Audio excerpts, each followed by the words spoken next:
Hi folks, and welcome back to the channel. Today I'm here with my Mercedes Benz and it's got a blocked windscreen washer jet. So today I'm going to show you how you can unblock the windscreen washer jet on a Mercedes Benz vehicle. Now specifically, my vehicle is a ML W164 Chassis, but this video is really generic to all Mercedes Benz vehicles. So let's get into it. So as you can probably see, my windscreen's fairly grotty. It's got a few bird poos on it. So let's run the windscreen washers. And as you can see in the video, it's only spraying on the right hand side. There's nothing spraying at all on the left hand side. So as you can see, there really only was a dribble of fluid coming out of the left hand side windscreen washer jet. So what we're going to do is I've gone and got a paper clip. I'm just going to unfold that. You could use a pin or a needle or any other fine piece of wire or something. And what we're going to do is we're just going to push that up the hole of the windscreen washer jet. Okay, so as you probably saw, that actually took a little bit to get that paper clip to go into the hole to start with. So I think that clearly was blocked on the outer surface right here. But let's go in to the car and let's test it right now. Okay, so whilst I was hopeful that that might have cleared the nozzle, that clearly wasn't the issue as it was still only dribbling on this side. So let's open the bonnet and have a look underneath the bonnet to see if we can find where the blockage is. So to open the bonnet, we pull the lever in the driver's footwell. And then there's a secondary catch in the middle of the bonnet right there.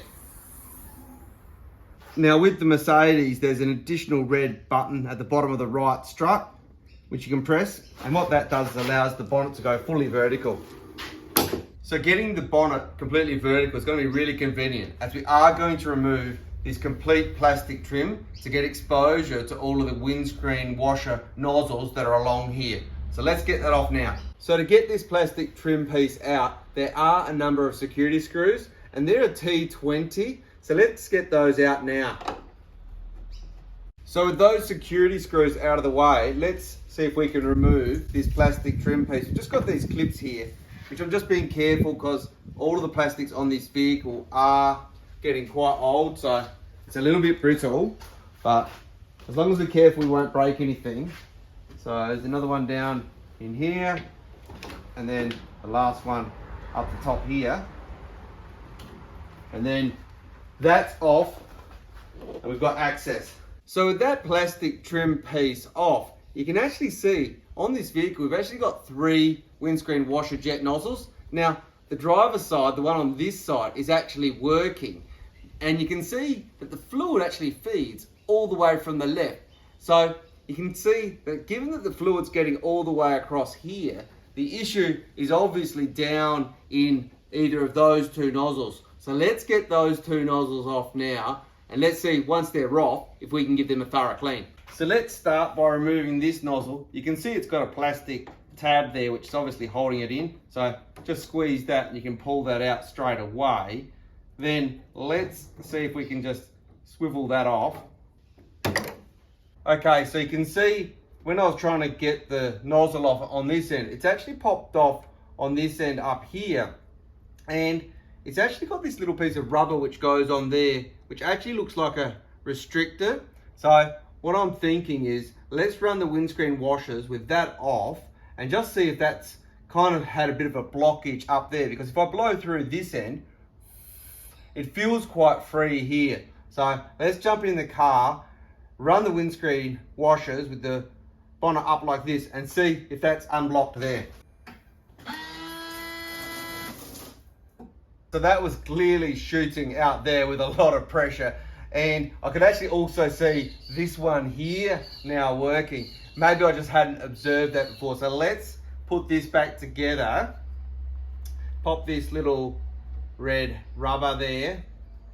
And if we slide this on here and put the nozzle back in where it's meant to go.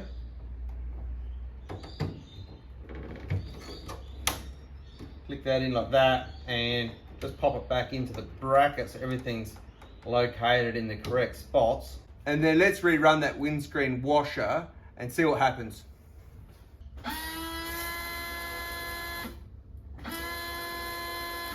so now clearly you can see on the camera there, all 3 windscreen washers running really well. So let's pop the bonnet down temporarily without putting that plastic back on, and let's see how it actually looks from the inside of the vehicle. Okay, so let's hit it now. Look at that, we've got really good coverage on both sides now. So as you can see, we really did have substantially improved flow from the left and from the right windscreen washer, but the center one was still a little bit lower than the other 2.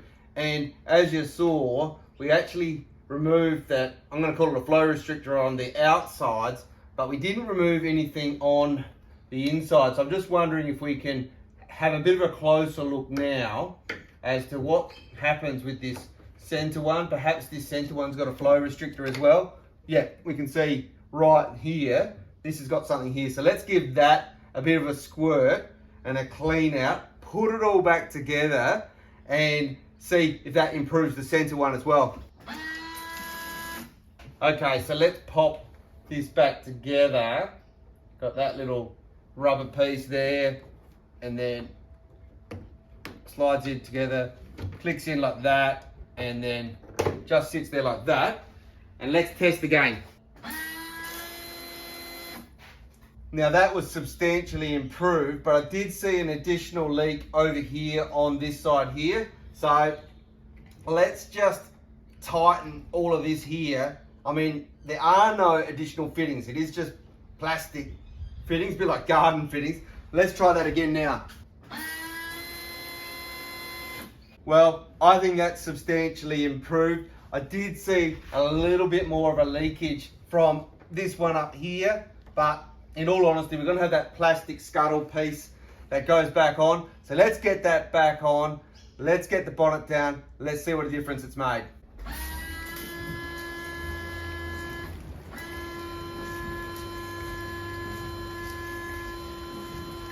So folks, when I was just testing that, I could see that the middle nozzle wasn't spraying as good as I would have expected. And I can also see it was leaking.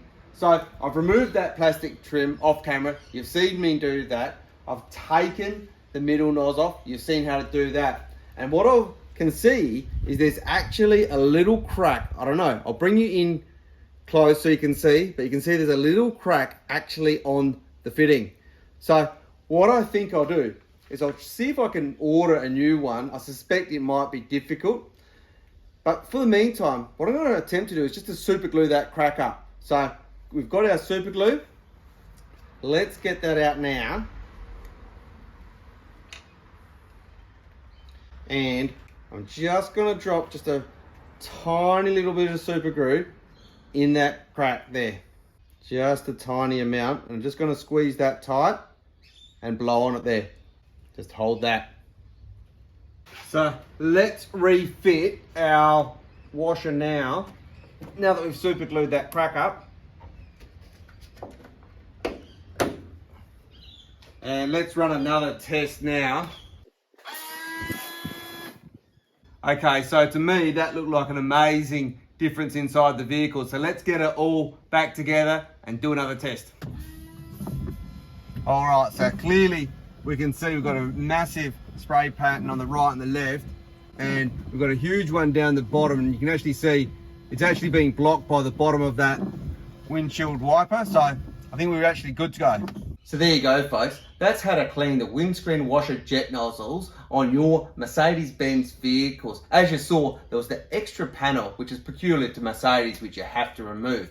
And also in this case, you saw that temporary repair which we did with the super glue on that adapter. We will replace that with a genuine Mercedes adapter at another time. So if you have liked this video, give us a like and drop us a comment down below. It's truly appreciated. And in the future, if you're interested in learning about DIY maintenance and repairs on your Mercedes, or on the channel, we've got the Audi A3, the Mazda 3 and the earlier Ford Falcon.